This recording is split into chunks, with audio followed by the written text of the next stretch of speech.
Stop! Throwing missiles at any time is dangerous. However, throwing them to the annoyance, danger, and damage to anyone is a crime. Stay safe, stay alert. Let's ensure no one gets hurt. Yeah, with me this morning we have Superintendent, it's Holly George, right? Holly George with us this morning here. So we're going to speak a whole lot now about the security arrangements which for the upcoming Intercol Games. Tell us in relation to that as we continue. The security arrangement, what are we to look forward to in terms of all attendees at the games, in terms of the security arrangements? Okay. The RGPF, in collaboration with the GAP, Grenada, the principals that from the community to run the games.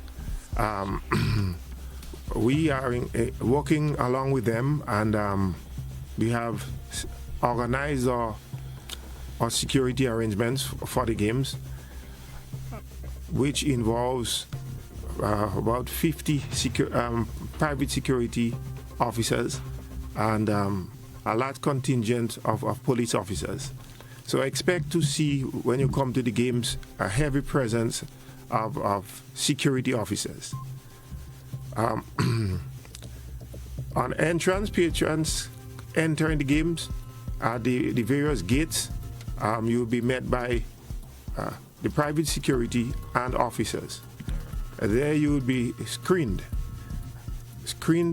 before entering the games. The focus is heavily on preventing persons entering the games with prohibited items. That being what we normally refer to as offensive weapons like knives, cutlass, scissors, ice picks, and things of that sort. But what we've seen in the past, especially dealing with the secondary school children who normally goes to the bleachers, that's where they would be situated on the bleachers. We've seen them coming with things like geometry sets, coming with school bags, and items like combs, afro combs, and fingernail files, and things of that nature. I want to appeal to the students. Do not come to the games with your school bag and those things on them. You're not going to school on that day. You're coming to support your school or your athletes, and you should do so without creating hindrances for the security. All right. So those are some of the security aspects we're looking for. Let's talk about safety in general for children at the games. What are some of the measures that folks should adhere to, especially if you're going to speak to folks attending, the safety measures that we put in place, especially for children at the games? Well, the safety measures for the children at the games, we've had issues in the past with the children. I'm speaking to the school children, throwing bottles, especially during intermission time, filling it with water and that sort of a thing. We would have heavy presence in and among the students on the bleachers. We would also have some security within the bathroom areas, because that's where they go to field, and we'll be policing that very heavily.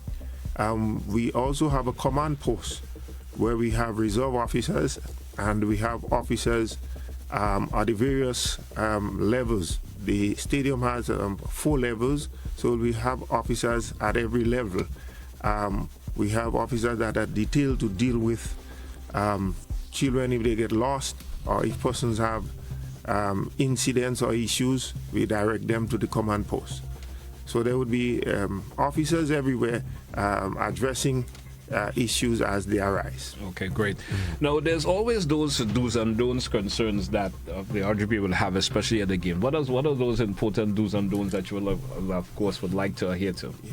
Well, the patrons are coming to the games to enjoy the games, to support your alma mater, to support your athletes, your family, what have you. So we do not expect you to come as though you come in prepared for some sort of a fight. this is not an environment for that, and we don't want that within Grenada for that matter. So you should not come with offensive weapons. You should not come. This is a school activity, though it has grown exponentially and become a national event, widely recognized.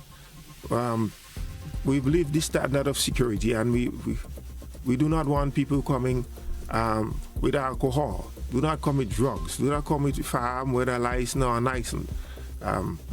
Do not come with breakable bottles, things of that sort.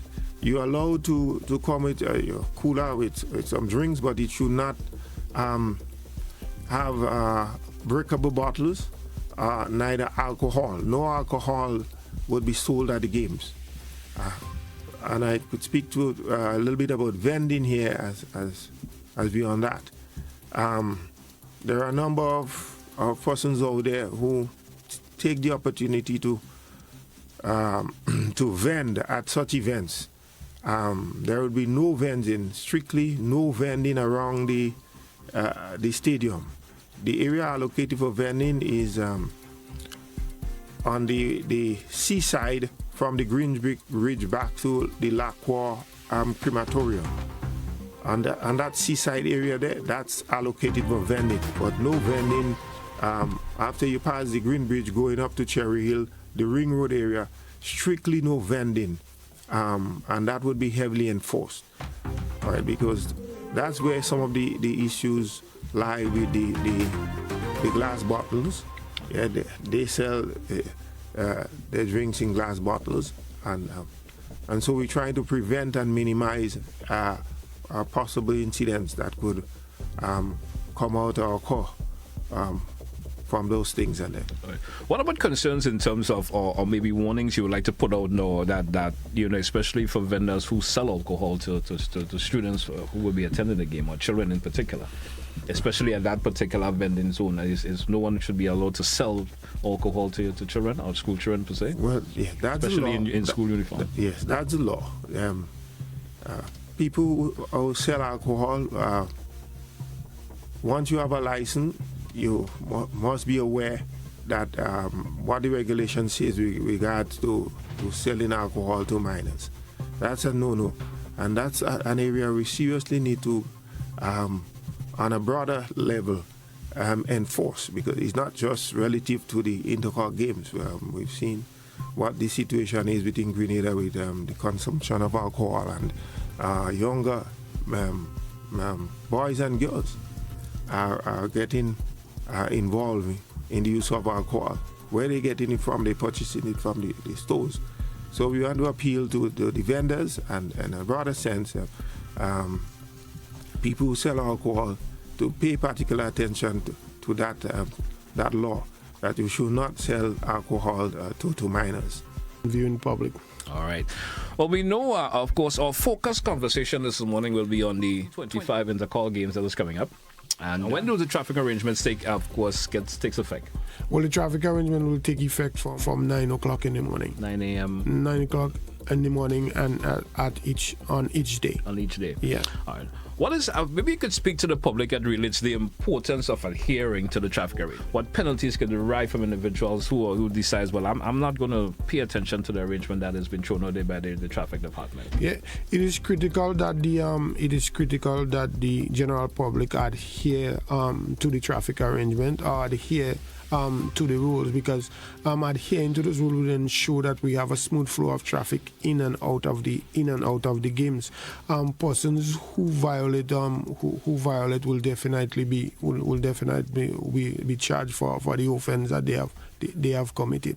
Stay alert, stay informed, and stay safe.